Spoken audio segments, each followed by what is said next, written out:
So I'm just going to jump right into this without describing Triple Canopy very much, but I will mostly speak about Triple Canopy, which is a magazine based mostly in New York, as well as a few other places around the world, which does various activities, all of which we understand as publication, and which we argue should be understood by others as publication. So when I also was going to have a more linear presentation that reflected directly on these images, but I canned that, so I'm just going to occasionally scroll through them, and they may or may not relate directly to what I'm saying. So when Triple Canopy first formed in 2007, we, the editors, were motivated by the increasing characterization of the internet as a venue for the unremitting production of content, and by the corresponding feeling among magazines and art institutions that they somehow had to participate in this production, that they had to solicit interactions, pursue accessibility, conjure a virtual body of enthusiasts, while also preserving their financial models. At the same time, we were frustrated with the frequent valorization of online forums or social networks or publications that seemed designed to generate fleeting or inflammatory interactions among users who gathered because they shared interests or hobbies or political affiliations or supposed identities. Were those really communities and not just marketing ploys? If they were communities, were they to be lauded, mimicked? Should magazines and art institutions strive to create such communities?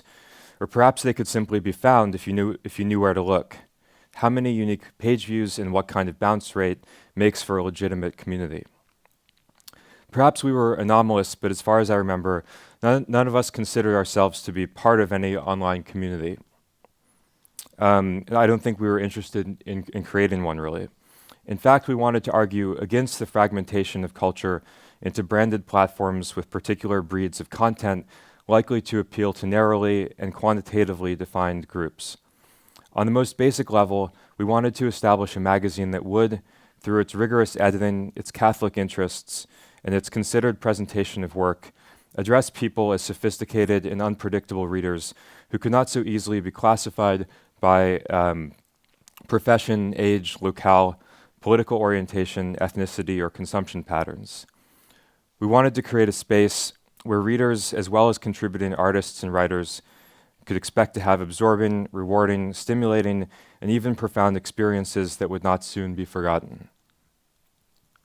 This was probably a bit of a fantasy, or at least this idealism may belie our actual readership in the intervening years.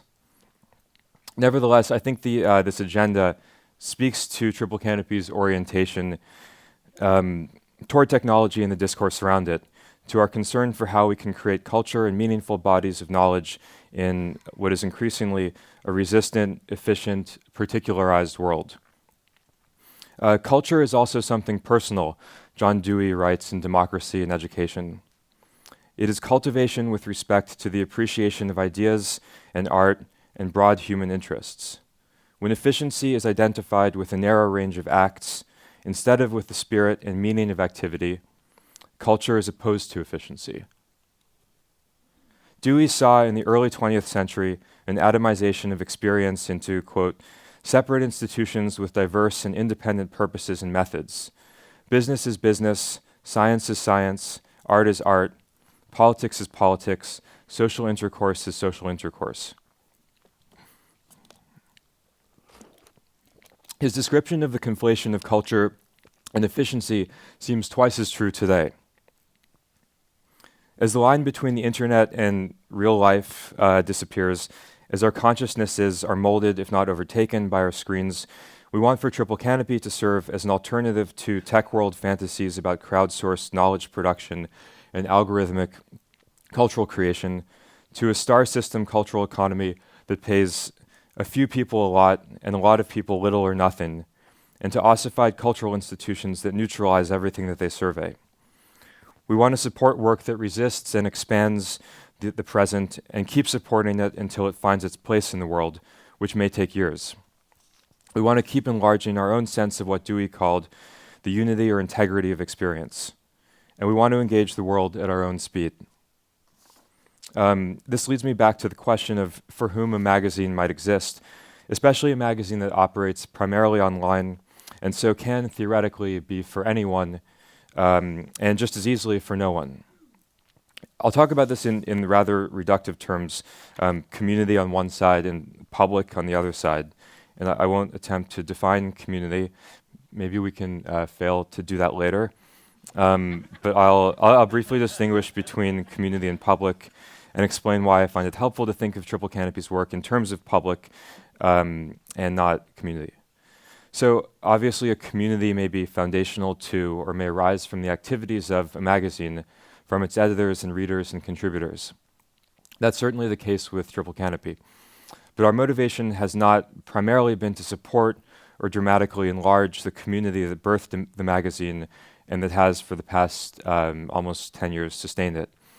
This has to do with what I've said about the atomization of culture and the way in which the digital economy has come to understand and profit from individuals as quantities of relatable data points. It also has to do with the way the word community is used, so often to identify voluntary, non-economic, unequivocally good activities rooted in empathy, kindness, selflessness, and belonging, and so often fallaciously.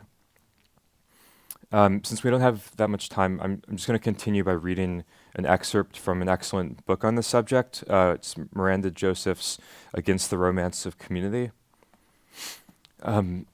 She writes, "What I call the discourse of community positions community as the defining other of modernity, of capitalism.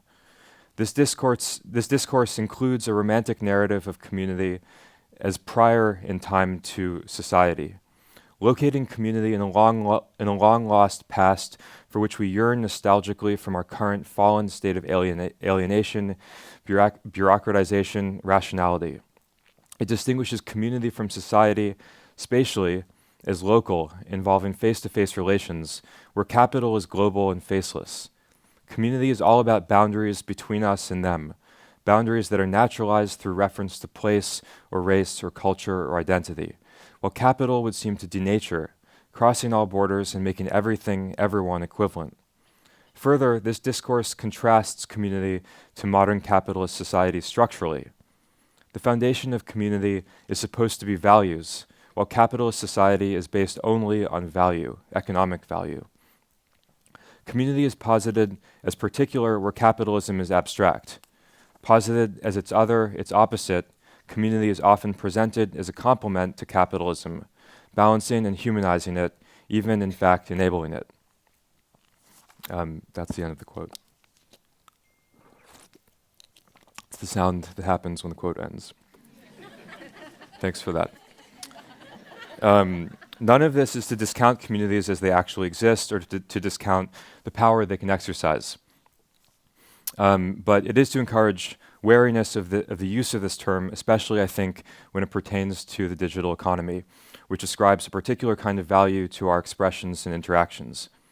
Alternatively, I want to talk about how a magazine can, through the presentation of work, through various modes of address and circulation, constitute a public. For a long time, Triple Canopy has looked to the work of historian Michael Warner, specifically his book, Publics and Counterpublics.